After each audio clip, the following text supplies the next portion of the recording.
So tonight I want to start off by showing you a couple clips. Let's watch them. That's outside the Capitol, yes, on January 6th, where you can hear someone yelling, "Kill him, kill him, kill him."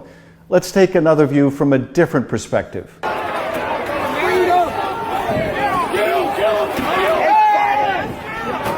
That's right, in those clips you can hear someone yelling, "Kill him, kill him, kill him." That voice you hear is this man. That's Jared Wise breaking into the Capitol after that scene you saw outside. Now let me delve a little bit into what happens before he breaks into the Capitol, what's happening in that crowd scene you saw at the top. This is what's happening. So Jared Wise is at the Capitol. He is telling law enforcement officers there that they are the Gestapo, they're Nazis, shame on them, he says, shame on them. And he explains that he is actually part of law enforcement or was part of law enforcement. And then when the crowd starts attacking those police officers, he yells out, "Yeah, fuck them, yeah, kill them." And then, as you heard in that video, he repeats, "Kill him, kill him, kill him." Directing violence against these law enforcement officers outside the Capitol.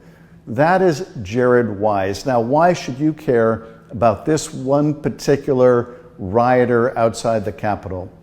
Because Jared Wise is now one of the new high-ranking hires at Donald Trump's Justice Department.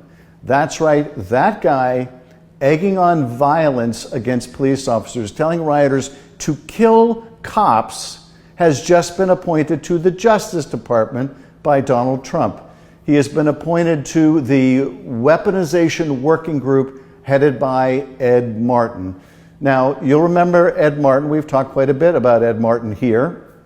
Ed Martin was a lawyer representing a bunch of these January 6th defendants.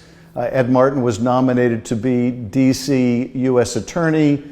Because of all of the terrible stuff that came out about Ed Martin, his nomination was sunk. So he was appointed instead to head this so-called weaponization working group, which is, ironically, or maybe not ironically, designed to weaponize the Justice Department. So Jared Wise, this January 6th insurrectionist yelling, "Kill him," to rioters directed at the police, is now a part of the Trump Justice Department.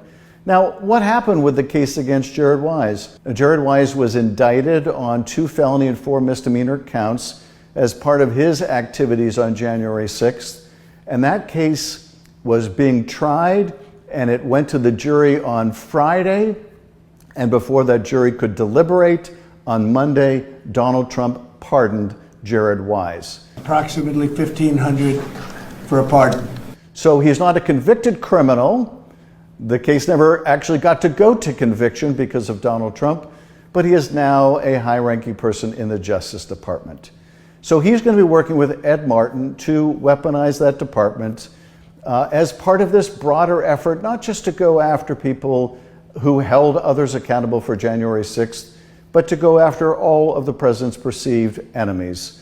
With respect to their efforts to rewrite history, they have purged the FBI. You'll remember that Kash Patel and Dan Bongino, among their first acts amid the top echelons of the FBI, was to fire a bunch of the top managers of the FBI who had anything to do with prosecutions of January 6th defendants. There was then an effort to gather all the names of people that participated in those prosecutions, even if they were simply assigned those responsibilities and conducting them. And conducting those cases to conviction, as the vast, vast majority of those defendants were convicted. But you have the purge going on, continue to go on at the FBI. You have a lot of FBI agents who are now leaving with their feet, voting with their feet, by getting out, hundreds and hundreds of them taking early retirement because of morale problems at the FBI. And you have the fact that people are being pulled off of assignments working on serious criminal investigations to work on the president's political priorities, which mean going after his perceived enemies, dismissing valid corruption cases like the one against the mayor of New York, de-emphasizing white-collar and corporate crime, as one of the top Justice Department people under Trump said, that white-collar prosecutions are bad for business. Well, no, they're just bad for corrupt business. But these are the changing priorities of the Justice Department under Donald Trump. The immigration raids, that is all of these indiscriminate raids, 2 that are going after people with no criminal record. 9 out of 10 of the people they're arresting in these indiscriminate raids have no criminal record, except for coming into the country undocumented. But they're being pulled away from child trafficking cases.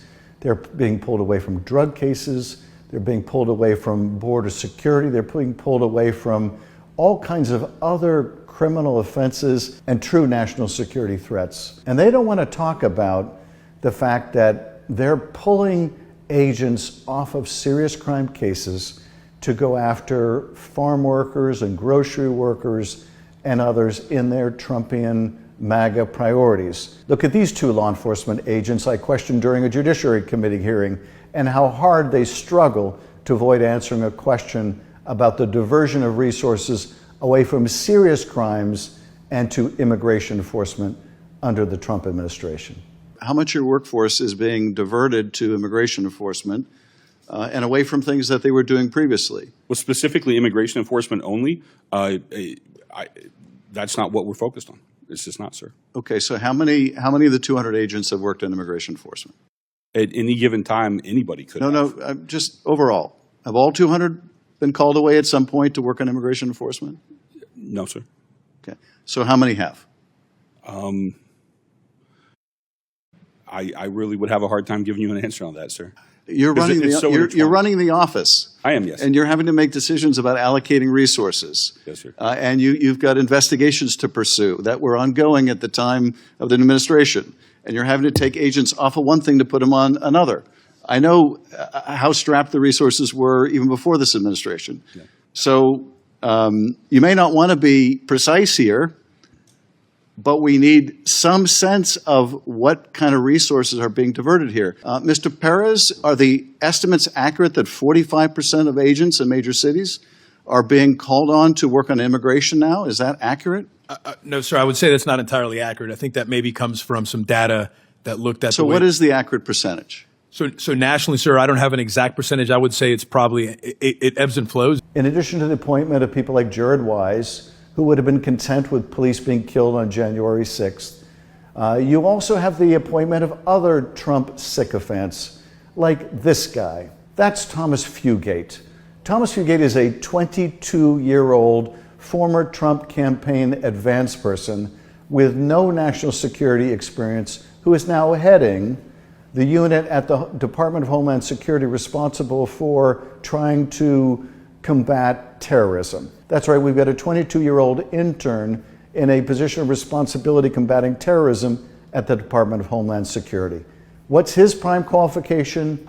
Well, in a way, it's the same as Jared Wise, and that is utter sycophancy, total obedience to the person of Donald Trump, not to the public safety.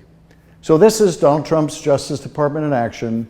You've got January 6 rioters, you've got 22-year-old interns, you've got resources pulled away from serious criminal cases, resources pulled away from white-collar crime, and devoted to going after Donald Trump's political enemies and a lot of people who are hardworking but undocumented in America.